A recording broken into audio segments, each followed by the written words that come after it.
Chief Public Health Officer, and Commissioner Grant Stevens, who's also the State Coordinator during this major emergency declaration. Well, some encouraging news to hit off this press conference. That's just one new case to report today linked to this current cluster. This was a person who had been at the winery. They have been in quarantine, and so from that perspective, they haven't been out and about in the community, and so this is very encouraging news. But of course, we are still at day 3 of a 7-day lockdown, so there's plenty of time to go that we really need to still continue to monitor this situation. I would like to say a massive thank you to the people of South Australia for the great work that they've done in terms of lining up to get tested. I know there have been some extraordinarily frustrating scenes at our testing facilities across South Australia, and I want to genuinely thank every person. Those lines showed me that the people of South Australia care about the situation. They want to do everything they can to avoid an extended lockdown in South Australia.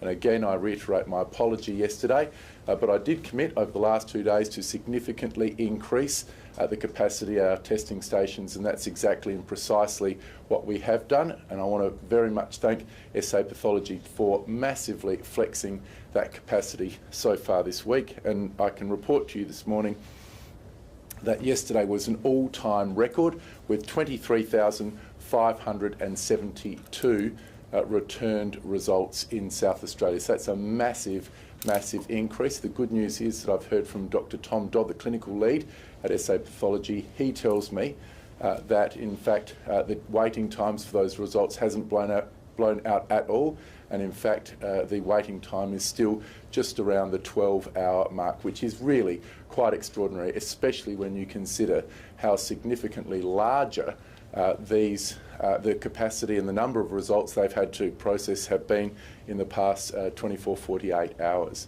I also said that today we would be further expanding the capacity within SA Pathology, and again I can confirm that is exactly and precisely what will happen. As of the weekend, we will be opening up a new site at Netball SA at Mile End. This is going to boost our overall COVID-19 testing capacity, and this will very likely be in place for the coming weeks. In addition to that, the first of more than 40 Australian Defence Force staff have now been deployed to assist with this process, and we are very, very grateful to the Australian Defence Force. They came to our aid during those devastating bushfires. They've been right by our side right throughout this COVID-19, and again in our time of need the ADF has stepped up to help us out with the COVID-19 testing facilities. We've also been able to now increase the opening hours for several of our important testing sites, SA Pathology testing sites, and I can announce today that there are a number of sites which will remain open till 7:30. They are Waterworld Ridgehaven, Aldinga, Hampstead and the Repat site. Now, in addition to that, the Port Adelaide site will now remain open until 5 o'clock at night. And I can also let you know that the ADF will be establishing a new testing clinic over the weekend on the Warradale Army Barracks. We don't have the exact time frame for that, but sometime over the weekend we'll be standing up, or the ADF will be standing up, a new COVID-19 testing facility at the Warradale Barracks. So good news today, just the one new case which is linked to this current cluster. Professor Nicola Sperry will provide a more comprehensive analysis of the overall situation when she's called up, but I'm happy to answer any questions that you may have at the moment. With one new case, what will it take for us to get out of lockdown? Is it looking like we will be returning to normal life, or just some restrictions at the end of those 7 days? So, look, it's early days. We're day 3 of a 7-day lockdown, but all of the early indications are positive, and so I'm hopeful that we will come out on 7 days, as we indicated right at the outset. I think that we have cause for optimism, but we've only got cause for optimism because of the great cooperation that we have from the people of South Australia. People are doing the right thing. They are reducing movement right across this state. They are making sure that when they are out, they're using the QR code check-in, and of course we are seeing people turning up for their vaccination appointments, and of course most importantly turning up to get themselves tested. So from that perspective we are on track. Now it is early days and we don't want to see a deterioration here in South Australia, but all the early signs are very positive that this will just be a 7-day lockdown. Now, of course, after those 7 days, there'll be a step down in terms of the restrictions. We won't be going back to having no restrictions in South Australia.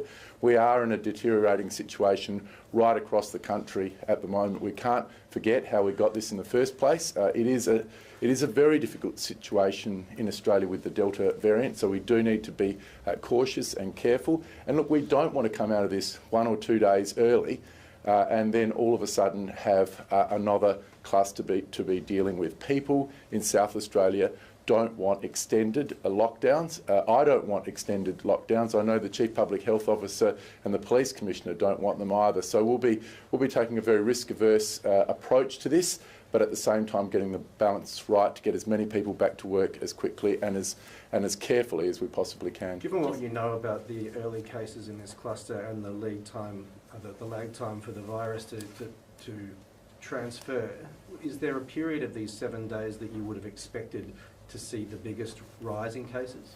Look, I'm not the expert on this, but I did have a conversation with Dr. Tom Dodd the other day, and he was telling me about one particular case where somebody, the very first time they could have come into contact with this disease was on the Saturday evening, and yet on Monday afternoon they had a very high viral load, and it just shows how quickly it can move. Of course, it moves differently with regards to whether somebody has been vaccinated or unvaccinated, and that's why we say that we want to put people into directed quarantine, people who have been at exposure sites, people that are close contacts, and in South Australia, people who are close contacts of close contacts into that directed 14 days so that we can give ourselves the very best shot of stopping this dead in the water. But the early signs are very good, but we are dealing with the Delta variant here, and so we've got to be very careful. Premier, can I ask you about a woman named Natasha, who I believe you spoke to this morning? Yes. After she was on Radio Adelaide this morning. What have you done about her situation, sitting in a car for 14 hours with kids and being turned away with just 3 cars in front of her? Yeah, devastating situation for that mother of children who were also unwell. She sat in her car yesterday for 14 hours. She sent a text message to me overnight. I got it first thing this morning and replied immediately, and I spoke to her, I suppose, around 8 o'clock this morning, or 9 o'clock this morning. I'd spoken to Dr. Tom Dodd about this. Look, it wasn't an SA pathology site, but it doesn't matter. We have worked out how we can get her to have that test sometime this morning. So we're working with her. We're very grateful for her. She wasn't aggressive or abusive in any way. She just wanted me to be aware of her personal situation, and for that I'm very grateful. Sometimes in my role, I'm hearing a lot about the high-level statistics. What she presented me with was a very compelling personal encounter, and I'm quite sure that this is fairly similar for many people who had to line up, and some of those people who lined up for many hours were ultimately turned away. It is a matter of trying to get that demand and supply in sync. And I think I've said for the last 2 days we're doing everything we can to surge that capacity. That capacity has surged. It's a massive record here in South Australia, and will continue to increase that. I think we're probably about in balance at the moment, but of course many people have to have a test on day 1, day 5 and day 13, so we'll see some peaks in the coming days as well. This might be a question for Professor Spurrier, but just now that you've mentioned 1, 5 and 13, people who have been ordered into isolation because they were at a site, they have to do the 14 days of quarantine, but some of it's backdated, so some of them are really confused about when they should get their tests. If they're not getting it on day 1 and 5 exactly, are they going to get in trouble? Look, public health don't say anybody's in trouble. They work with people to try and explain and educate themselves about what they need to be doing. So if anybody's got any confusion whatsoever, obviously get in touch with SA Health. I think some of the peaks in terms of people trying to contact them have now subsided, so it is very much more in an orderly response and timely response framework at the moment. So yes, you're right. Some people will have their first date backdated, and so that can cause some confusion, but I'm quite sure SA Health can clear that up. Premier, how many people are currently in quarantine? No, I don't have that number. In terms of directed quarantine, I think there's around 4,000. Professor Spurrier might be able to give us the exact number, but these are people who are directed, so it's not just home isolation where you can actually go for your hour jog around the block or go down to the local supermarket. This is strict quarantine. In fact, it's supervised quarantine because people can be getting a visit from SAPOL. There are a group of people who are higher risk again, who we have, with negotiation, moved into the Medi Hotel. In regard to that, we have had numerous people message us saying that they were at the Tenerife Creek Winery, they were at the Greek on Halifax, and they've had no communication from SA Health at all, let alone being told that they're being moved into a Medi Hotel. Yesterday we were told all of those people and their family members would be moved in immediately. Yeah, no, look, we certainly didn't have a situation where all of the families and all of their, all of the people at the winery and all of their families could be moved in. We just wouldn't have that capacity there.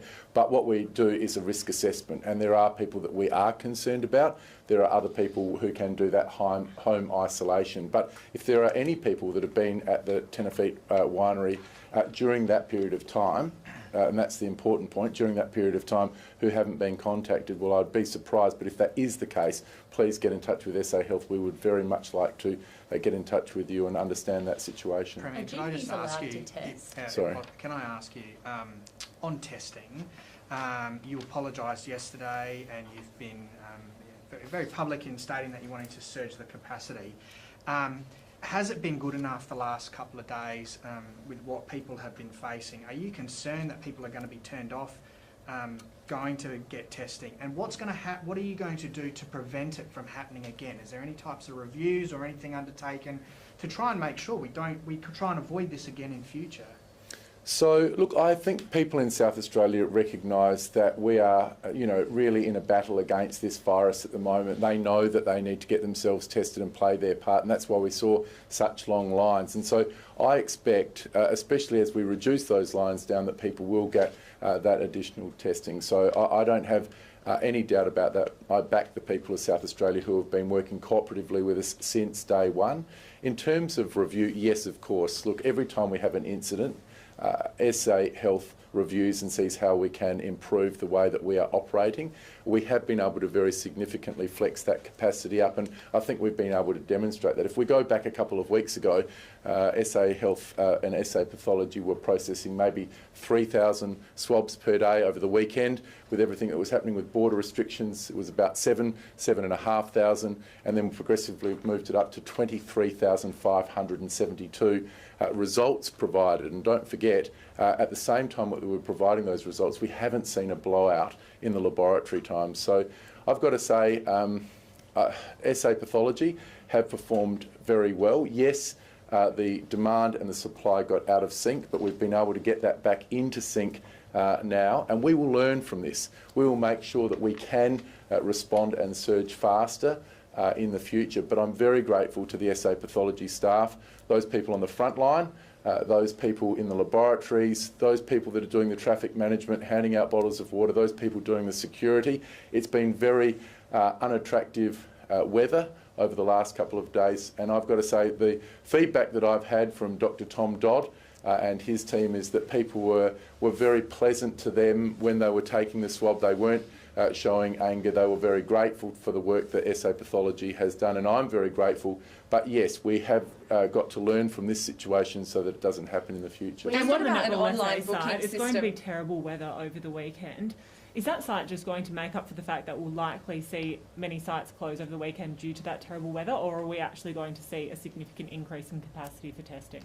So I think we're already back in a roundabout balance at the moment. There's always been a bit of a wait time at our testing facilities. It's not zero, but we've been able to do a couple of things. One is to increase the hours of operation, new sites, increase scope at some of the federal government respiratory clinic sites. And so there are a range of different ways that we've been able to flex that capacity up. If there is a requirement to temporarily close because of bad weather conditions, then unfortunately we'll have to live with that. But I do think from all the other things that have been happening at the moment that we've been able to get back into a balanced situation. So what about the SA site sort of a contingency plan for the fact that some may close? Well, we have 86 sites across South Australia, so if personnel are available and they have to be transferred to other sites and increase the waiting times there, that's a logistic exercise that we'll face at the time. But as I said from day one, a lot of people focus on Victoria Park because it's very high profile and it's historically been 24/7 during these peak surge periods. But we do have 86 sites across South Australia, and in fact with the new sites that are opening up, we have even more than 86 sites, What so about, there are a large number. What about an online booking system? We've spoken about that. Is that ready to go? Is that going to be fired up in time for the weekend? When can we We're expect? trialling that at the moment, and so we are going to trial with a couple of sites an online booking so that we can narrow. Now, you're never going to get this perfect. You're never going to say you have to turn up at 9:17, but we'll try to give like hour blocks so that people won't be sitting there in their car for hours and hours and hours, but try to get them down to, all right, well, you're booked in between 9 and 10, And when will 10 that and be up 11. and running? So we're going to trial it over the weekend with a couple of sites, Which make sure that sites? it actually works. I haven't determined that yet, so we should have some information on that, and people will be able to go in and book on either on the SA Health website or through And where are we sa.gov.au. at with getting the traffic updates and the live wait times? So maybe that's something the Police Commissioner can comment on. I know that there were different approaches to that yesterday on different sites, but I think as we move towards the online booking system, that will probably alleviate a lot of that situation. Premier, there's been some 136 heavy cases in New South Wales today. Yes. 50 out in the community while infectious. Kerry Chance says it's a national emergency. Is that your reading of those numbers? And if so, does that imply that even after lockdown completes, whenever that is, we'll be on extended, heightened restrictions here? Look, it is a real worry. It is a real worry because it must be soul-destroying for people in New South Wales at the moment who have been abiding by some fairly heavy restrictions now. I think they're in their 5th week, but today a record for this cluster anyway at 153. Most worrying though is the number of people, I think 53 out in the community, and I'm told 59 where they just don't have that EpiLink attached. So our thoughts are with the people in New South Wales at the moment, also people in Victoria, and of course we heard about a new case in Queensland, but my major focus is here in South Australia. I think what we are now seeing played out in real time across the country is just how transmissible this Delta variant is, and that's why I just say I'm just so grateful. I'm so proud to be a South Australian in this state where people recognise that we've got one chance at defeating this and stopping this cluster in its wake. Let's do On that. that question of the restrictions, though, I mean, given the number in New South Wales, would you be confident in the border restrictions keeping that out once we're clear of this cluster, assuming we are, or would you want to keep restrictions in place at a higher level than they have been? Look, it's difficult to say. We've just got to look at the situation that unfolds in New South Wales. When you have very, very low levels of restrictions like we've had in South Australia previously, it does move very quickly. So when we look at that reproduction rate that's determined independently of SA Health, we know that it's very high in a state that has very low restrictions. So states like South Australia and Western Australia, much lower and more manageable in states that still have density arrangements and caps in place. We're going to have to make a decision, a balanced decision, where we get the health side, right, as well as balancing that with the economy and overall well-being in South Australia. And I back the Transition Committee. I think they've managed that balance, health, jobs and well-being very well in the past, but we are in a heightened situation. That's what makes it so important for South Australians when they're eligible to go and have their vaccination. And my strong message to people now is if you've had any hesitancy whatsoever about this, now is the time to get yourself vaccinated. We know that you have a high level of protection from catching the disease and transmitting the disease if you've had that vaccination. So it's very important that people, when they're eligible, present themselves for that vaccination. There's been some criticism, I guess, of the decision to order people that have been inadvertently caught up in as close contacts of these two high exposure sites into Medi hotels. Are you concerned that people's civil liberties, I guess, are now being ignored for the health advice? And are you concerned that people will, I guess, once we're all over this and we're getting back to normal, that people might avoid small businesses or going out if they're at risk of being placed in Medi hotels, I guess, against their will? So, first of all, I think we just have to remember we are in a public health emergency at the moment. I don't think we're putting people in against their will. In fact, we, of course, can, under the Emergency Management Act, direct people into quarantine. And I think, as I was answering before to Andrea's question, there are more than 4,000 who are in a directed quarantine arrangement at the moment. And we do a risk assessment, and those that are at a higher risk, we try to negotiate with them to move into a Medi-hotel. There is no example of people being forced into a Medi-hotel in South Australia. And look, this is exactly the same methodology that we used with both the Parafield cluster and also the Theberton cluster. So this is not something new that public health has dreamt up in South Australia, but we are in a public health emergency. And we've got to make sure that those that are at the higher risk have got that higher level of protection, because a lot of jobs, a lot of lives depend on us getting this right. And when we can see a situation where there is a very high risk situation and we can move them into a Medi-hotel, well, then of course that's what we'll do. The New South Wales Premier is going to go to National Cabinet and ask the other states to give up doses of their vaccine. Is that something that you'd consider? Well, look, we are in a lockdown situation in South Australia, and the hurt being felt by South Australian businesses and individuals is very high. We've got a national approach, a national framework, and we would suggest that we stick with that. We don't want to do anything which is going to slow our pathway out of this situation that we have in South Australia. And so we have an equitable distribution of vaccination doses based on population. We've received our share. We need that share to continue. We don't want to be put into a more vulnerable situation here in South Australia. What I will say, though, of course, is that by the end of next month we have a significantly higher number of doses coming into Australia, and therefore a lot higher number of doses coming into South Australia. So I'm hopeful that we can make sure that by the time that comes in, we have really significantly reduced that vaccine hesitancy that still exists in some pockets, and we get as many people vaccinated as we possibly can. Premier, some frontline. Sorry, just to follow up on that one. As it stands, you won't be sending vaccines to New South Wales? Well, look, I'm sure there will be a respectful and robust conversation in National Cabinet today, but from South Australia's perspective, I'm not wanting to send any of our vaccination doses anywhere else. We're in the middle of a major emergency declaration and a lockdown in South Australia. Premier, just in regard to frontline workers. Sorry, can we just step here? Sorry, I can't even see with the mask on. Are GPs allowed to test? And if they're not, should they be allowed to start doing that? No. Look, I might leave that question to Professor Spurrier.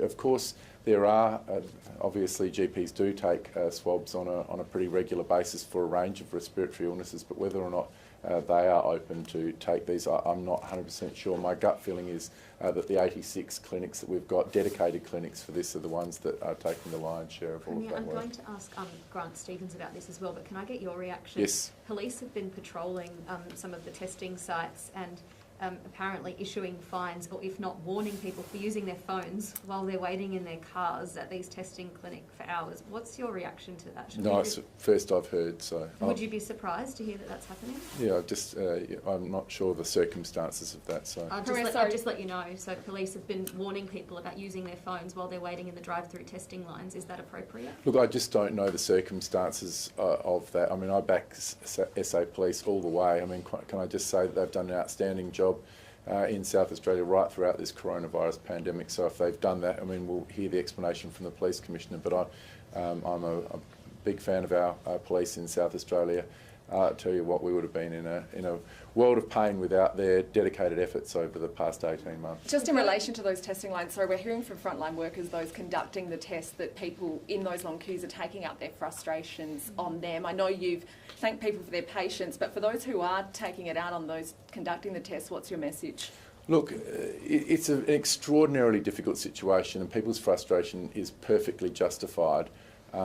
We have had a massive surge in demand against an increasing supply, but a supply increase or a capacity increase that hasn't matched that surging demand. Today, we should get back into balance and, in fact, get in front of the situation that we've had so that we can get back to where we were previously, where tests were administered very promptly and then the results turned around very quickly as well. And I just thank South Australians. I know there has been extraordinary frustration and well-deserved frustration. I apologise for that, but we promised that we would surge that capacity. We've done that. Yesterday was a record 23,572 tests. Thank you, South Australia, for your patience, and thank you, SA Pathology, for the great work you've done in flexing up that capacity so quickly this week. Can we We've really talk got to to the go to the Professor, Professor. please?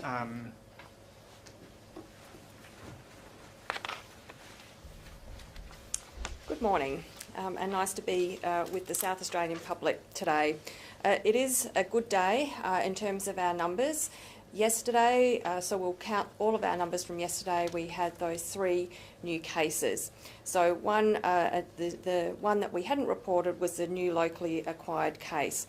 And this is a man in his 60s, and indeed he had attended the winery. But what made me very pleased when my team was giving me this briefing was that his first test was negative. So when he had that done, I think was Tuesday, he was negative. So any of the time between being exposed and any potential exposures on Monday are not an issue because he was not infectious in the community. And in fact, he was quarantining at home with his wife and developed some symptoms and did exactly the right thing, exactly what we've told people: if you get symptoms, go and get retested, and we had that result back. So he's been transferred to Tom's Court, and because we know that his wife is at really high risk, and again we take individual circumstances into account in terms of ability of people to be able to quarantine at home and the risk indeed to the community, his wife has been transferred to one of our Medi hotels. So we now have 8 cases linked to that winery. So it really is a super spreading site or a super spreading event that happened there on that afternoon. And I know that the Premier was asked about people that have been there and haven't been contacted. So I was very interested to hear that because we already know a large number of people. I haven't got the exact number in front of me today, but it's about 125, 128 people. We've already contacted them and we've been looking at making sure everybody's had their test. Out of that number, there are 2 people that we were not able to locate last night, and I've just been updated this morning that one person has been made contact with, and so we've got one person that we're tracking down today because it's so important that we have everybody. So if anybody was there during that period of time, or even if you're not sure, please get in contact with us at SA Health. The QR scanning was fantastic, but we also use the manual sheet, so where people have written their name down. Now, people's handwriting's not always very good, and sometimes it's difficult to read. It's difficult to make out the phone numbers. So we've also gone to the Tenerife Winery book-in, so where people were booking in for their functions, and have done a cross-check. And then the team is also looking at CCTV footage just to make sure that we had the count right. But I'm very pleased about the number of people we've been able to contact for that site. The other was the Greek on Halifax, so just a bit of an update. As of yesterday, absolutely everybody had been contacted so that we knew that people had all been tested from the Greek on Halifax. Again, if you're listening to this and you think that you might have been there and we haven't made contact with you, please come forward, please call our team. Sometimes I feel like giving out my personal phone number so you can get hold of me directly, because it is so critical that we get hold of people who were at those high-risk sites. So just in terms of our whole cluster at the moment in South Australia, we've got 15 cases now linked. The gentleman, the initial case in his 80s, he's still stable at the Royal Adelaide Hospital, and fortunately for us, we've not had anybody else needing to be transferred to hospital at the moment. But all of our cases are in Tom's Court, which is run like a Medi hotel, so that the health and mental health needs of people in that facility are being looked after, and we've got GPs and nurses that are contacting people on a daily basis. They can also, in full PPE, do assessments of people and also can do video links in with them. Now, in terms of our sort of greater public health risk in our community, we've now got 79 exposure sites. So fortunately with this new case, we haven't had any further exposure sites, but the 2 young people who were diagnosed yesterday, we have got some important exposure sites, and that was during the Monday before they had been told that they'd been at an at-risk location. So there's Seppelsfeld Winery as another location, and also a TAFE location. So we've gone into work yesterday contacting people who'd been at those locations, but again, please, everyone in South Australia, keep an eye at that updated list. I also just wanted to talk about the Burnside Shopping Centre and also the Tea Tree Plaza Shopping Centre, because, and I mentioned this yesterday, that our team not only get the information from the case, but also look at CCTV footage and look at the risk. Now, within Burnside, there's 97 separate businesses, and at the Tea Tree Plaza, there's 230 separate businesses. And so we have had contact from various business owners about, you know, their staff needing to be in quarantine. What's the deal? When will the risk assessment be done? Blah blah blah. Just to say that our team are working really diligently through all of those procedures. But if you have been told to go into quarantine, you need to stay in quarantine and have that testing done until you have been directly told by CDCB that it is safe to break that quarantine. But everybody has been directed by an SMS to stay in quarantine. The most important message is you must stay there for that 14 days unless you're directly contacted. The other thing is people will understand that we do not only our primary contacts, but we also require secondary contacts to go into quarantine. Now, that's because this virus moves really, really quickly. And so it's been shown interstate that by the time you get to your primary contacts, they have already infected their secondary contacts, and those secondary contacts have been out and about. So the reason of doing this double bagging or this double ring fencing this is because of that quick transmission.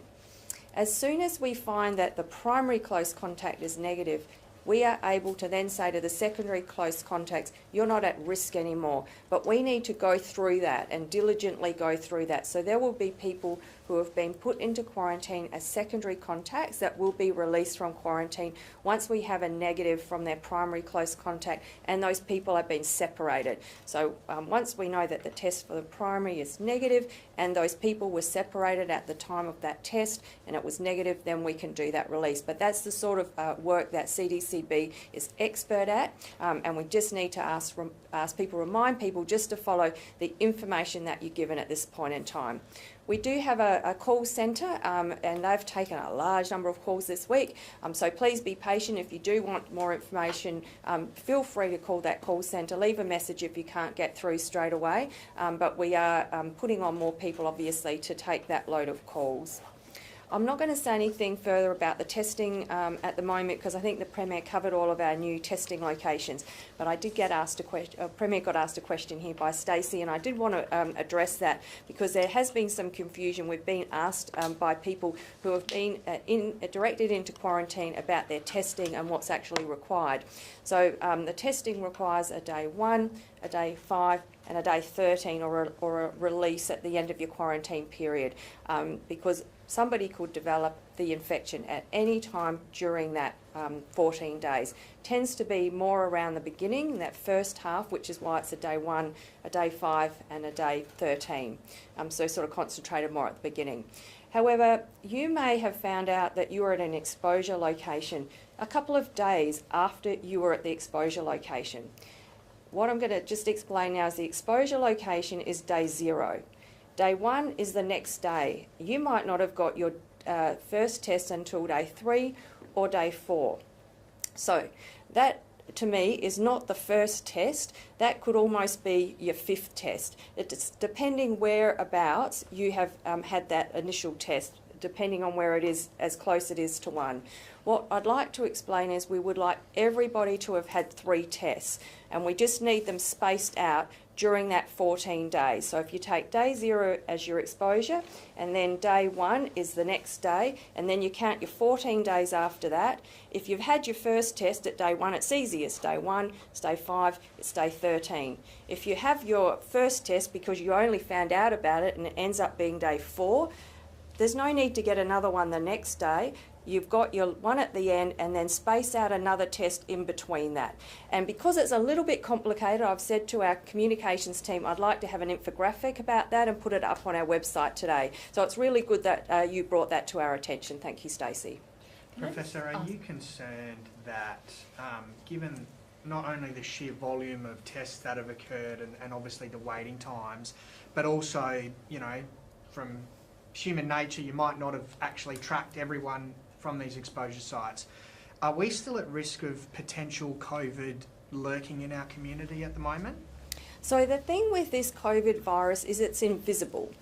So it's not something obvious you can see like a bushfire. So it's easy to become complacent and think that there's no risk.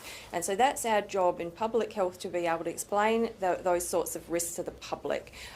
One of the things that I think of when I see that huge number of tests is it makes me feel reassured that with that number of tests we should be picking up the virus in other parts of the state.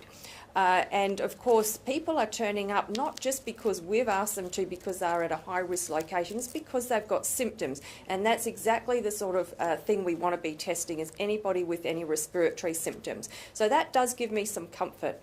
We also monitor our wastewater, and we did have a positive in Modbury. The team told me there was a possible positive in another catchment, but that needs to be confirmed, and I don't even have the catchment, but we'll be working on getting another sample and confirming that. We always retest wastewater samples because of accuracy. So all of those things taken into account, and also I know that South Australian public are really compliant with the lockdown, makes me feel a degree of comfort that we are getting on top of things. But as the Premier said, this is early days. It's only day 3, and it also we need to take into account that New South Wales is in real difficulty at the moment, and that is a risk for the whole of Australia, and that's going to be an ongoing risk until we start to see the numbers decrease there. Professor, in regard to this new case, the man in his 60s, is he linked to any of the other existing cases? You mentioned yesterday the parents of the brother and sister in their 20s had tested negative. He's not. He doesn't have No, to be their he's not part of this family. This is a different group of people, and I'm not sure exactly where they were seated. We will get that fine detail through the CCTV footage and the dining at the bookings. And so, just be crystal clear in regard to your requirement for the people to go into a Medi hotel. Is it all people who were on site at the Tenerife Creek Winery and the Greek on Halifax? They must go into a Medi hotel, or is it? Like what? Yeah. So what our team, what my concern was yesterday morning was that I didn't have a guarantee that everybody had been contacted and tested from those 2 high-risk locations, and that is a real concern for us at a statewide population level. So what the team did was contact everybody and make sure that we had everybody tested. But in addition to that, we did individual risk assessments of who people were residing with, their own individual medical histories, and made a decision in conjunction with those people about who would be transferred to a Medi hotel. And so on the basis of that, about 100 people have been transferred to our Medi hotel because it is safer, not only for them in terms of giving them the medical support, it's also safer for the community. Now, there were other people which my team worked through in terms of a risk assessment and in discussion with those people that they were in a place which was safe. They didn't need to have a lot of supplies brought in or a lot of additional support, and then that decision was made that they would remain for the time being. Professor, can I ask you about some of those people who were at the Greek or work at the Greek and also at the winery? You've said that those 2 sites are of particular concern, yet we've spoken to the owner of the Greek on Halifax who hasn't had any contact from SA Health apart from the fact he needs to get tested.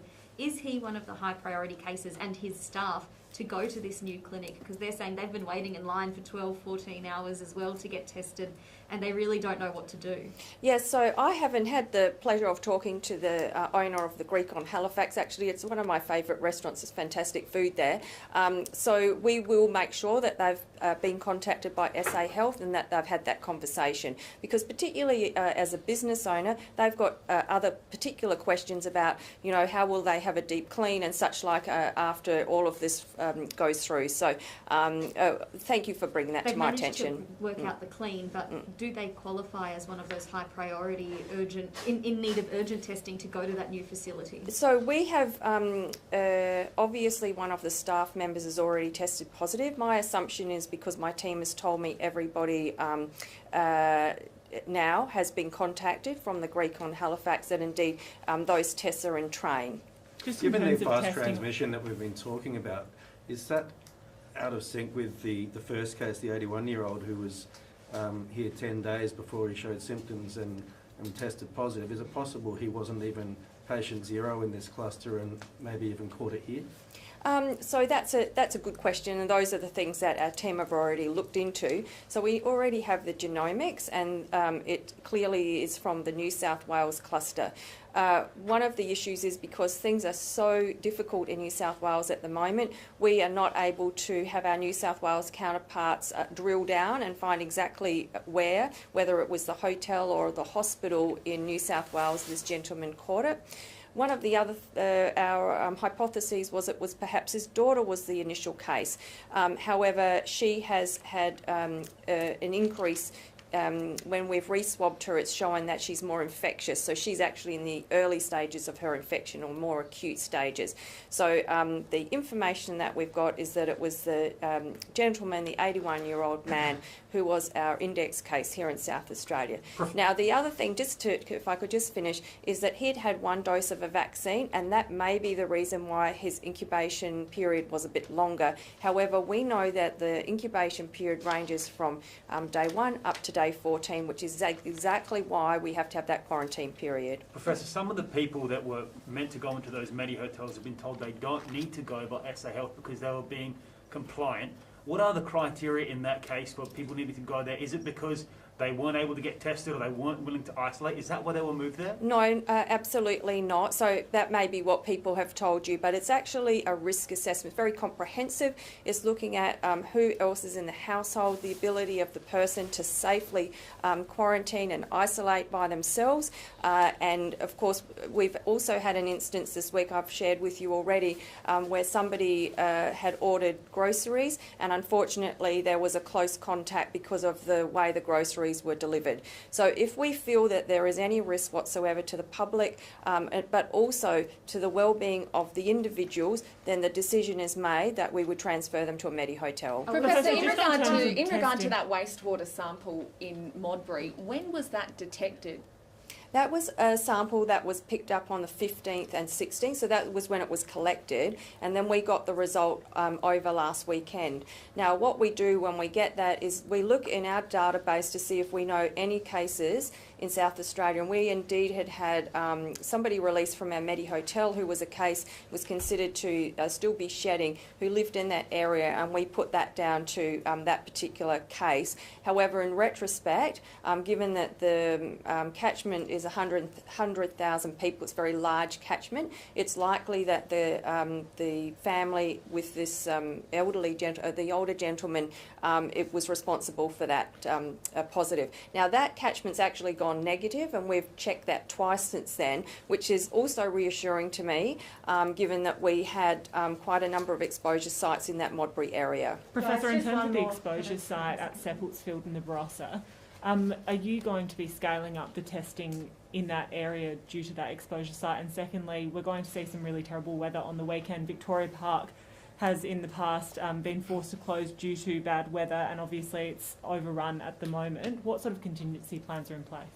We'll look at any need to have more testing up in the Seppeltsfeld area, but they have had a site at Tanunda for quite a long time, and indeed some of our cases have had their swabs done and we've picked it up from there. So we'll certainly have a look at that. Many people that will have been at Seppeltsfeld will actually have returned to Adelaide, so it may not be a need to have anything geographically located there. Now, the weather is going to be awful this weekend. It's actually in one way good for a lockdown, so there's a reason to stay at home as well because the weather's so bad. But in terms of our testing, we've got to make sure it's safe for our staff and also make sure it's comfortable for people getting testing. And this is exactly why we've looked at the netball stadium, because we do need somewhere where we've got some fixed infrastructure. So we'll monitor it very closely.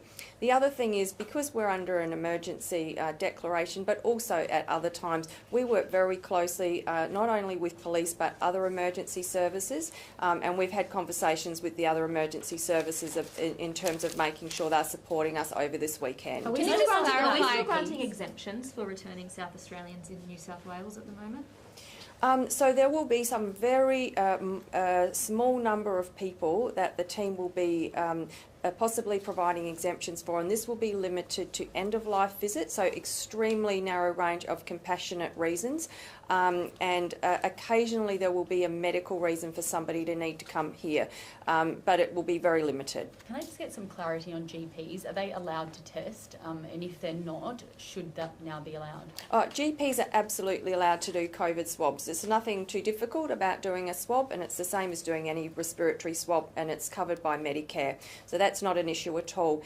But when the swabbing's done, because it's an aerosol generating procedure, you will need to have full PPE, and you need to make sure that you have a dedicated room, if that's where you're doing the swabbing, that can be cleaned afterwards and left for a period of time. Now, many GPs don't have the facility to do that.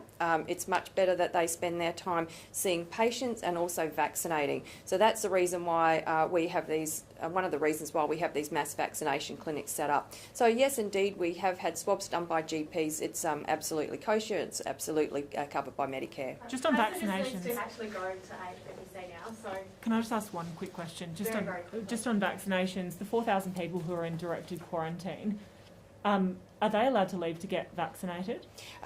This is good to clarify. So if you've got a booking for your first vaccine, no, we want you to reschedule that one, okay? So you're going to have to reschedule. However, there will be a number of people who are due their second dose, and we want to make sure that we don't extend out the time between your first and second dose, because we want the optimum time.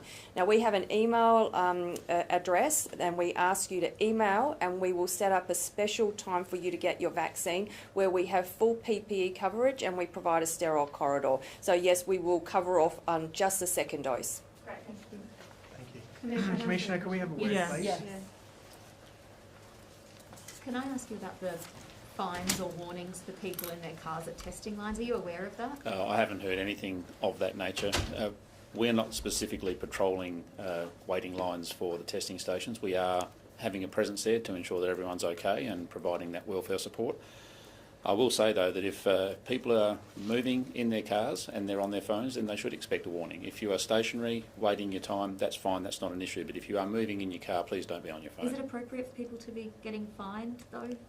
Well, the last thing we want to see is a series of minor collisions resulting from the fact that people are trying to drive and watch a movie or talk on their phone at the same time. It's a common sense approach.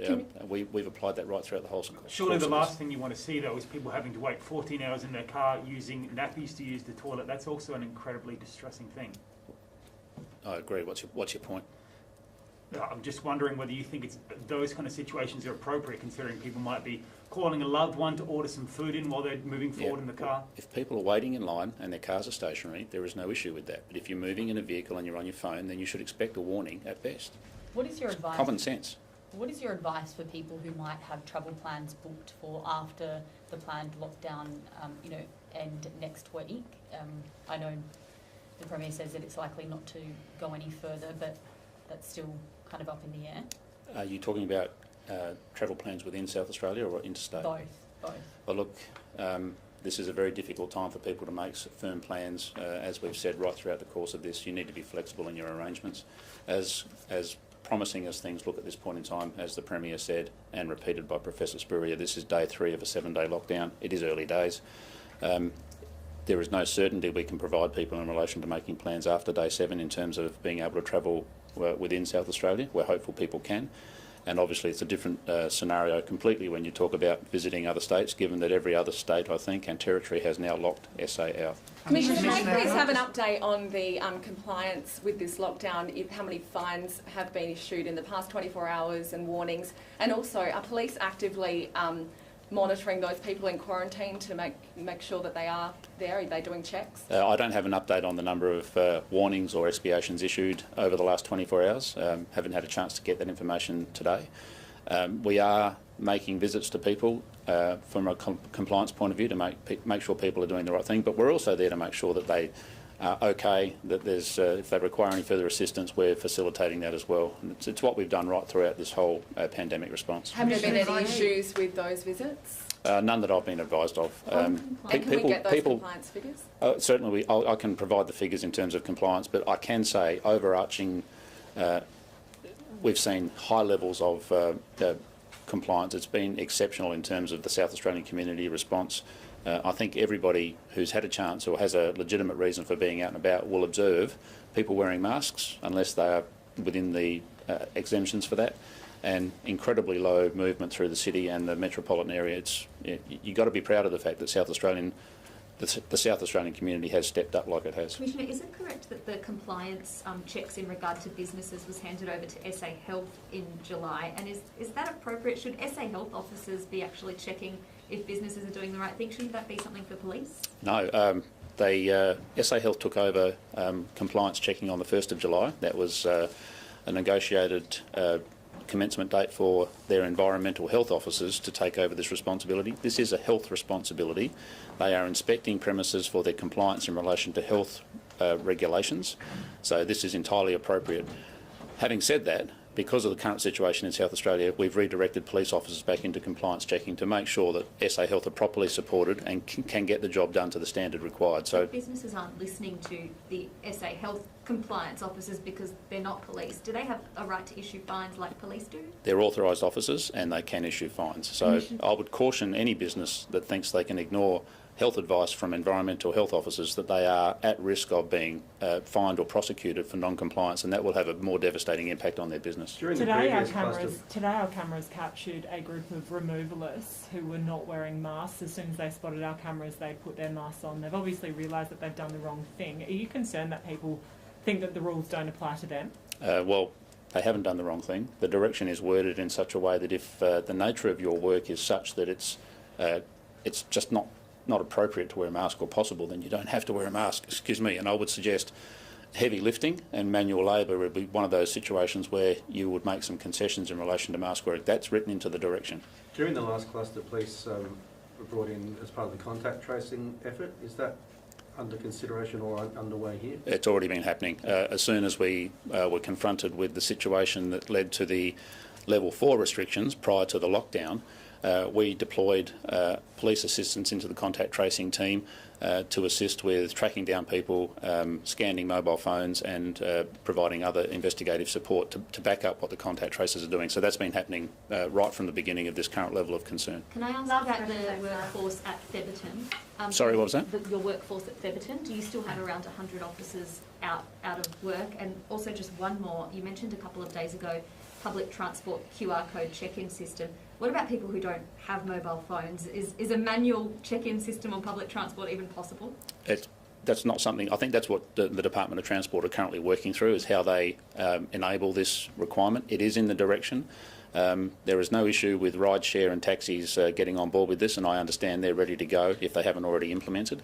The system can handle it. The Department of Transport does require a bit more time, and we're working with them to get them up to a point where they are compliant with the direction, so that's a cooperative approach. And we currently have something in the order of about 135 police officers who are in quarantine as a result of health advice based on having visited an exposure site or having come into contact with a person of concern.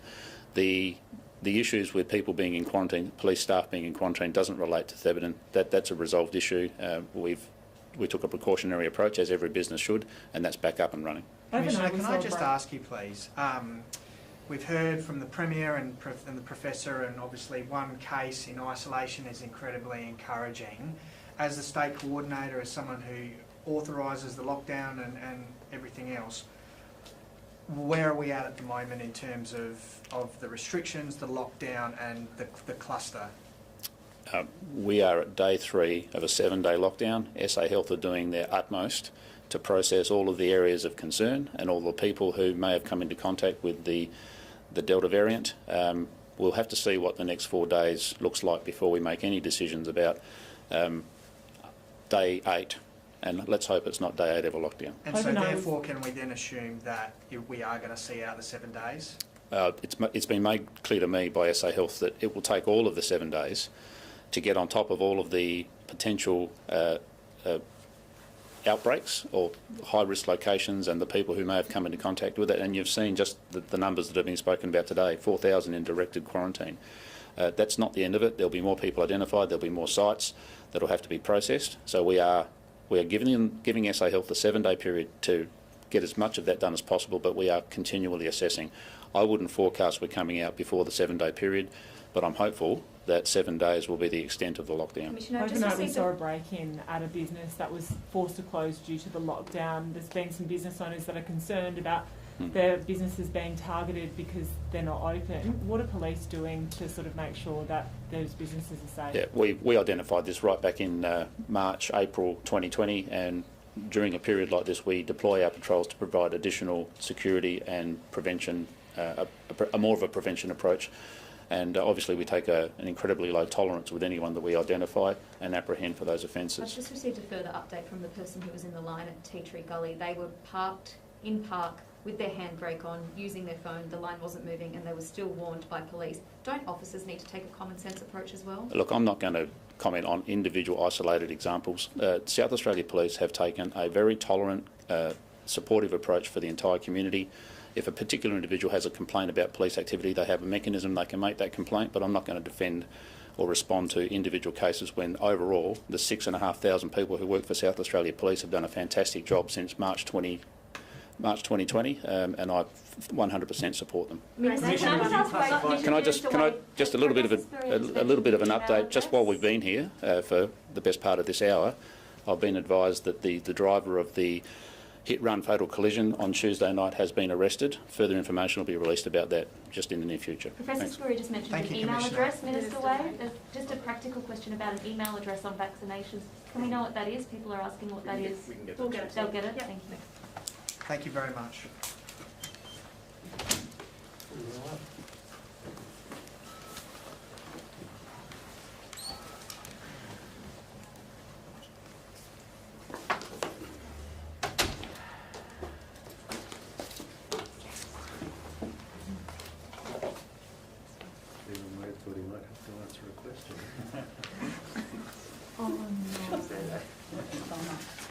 I thought it'd be keen. That's okay. We just have to make it any other day. And they've ordered the photograph anyway. I spoke to them yesterday and Hey guys, sorry, I just wanted to make one comment, and I know you've all got questions to ask and stuff, but when I call last question, I really need you guys to kind of listen, and I'm happy like if you say one more, that's fine, but Nicola had to get to aged people saying she was